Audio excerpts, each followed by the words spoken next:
माझे नाव श्रेया दीपक नाईक नेवरे. मी इयत्ता 7वीत शिकते. माझ्या मॉडेलचे नाव आहे जलचक्र. पृथ्वीवरील पाण्याचा एक नैसर्गिक आणि अखंडित प्रवास म्हणजे जलचक्र. हे चक्र पृथ्वीवरील जीवनात अत्यंत आवश्यक आहे. यामध्ये पाणी सतत वेगवेगळ्या अवस्थेतून वायू, द्रव आणि घन फिरत राहते.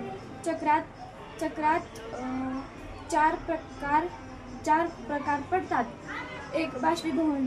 सूर्याच्या उष्णतेमुळे समुद्र, नदी, तळे, झरे यामधील पाणी वाफेत रूपांतर होते. 2, संघनन. ही जलवाफ थंड हवेच्या संपर्कात आल्यावर सूक्ष्म थेंबांमध्ये बदलते आणि ढग तयार होतात.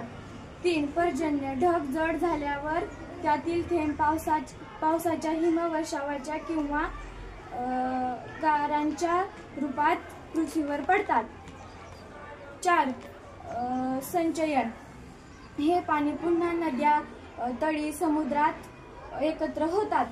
काही पाणी जमिनीत शोषले जाते आणि भूजल तयार होते. हे पाणी पुन्हा सूर्याच्या उष्णतेने वाफेच्या रूपात घेते आणि चक्र पुन्हा सुरू होते.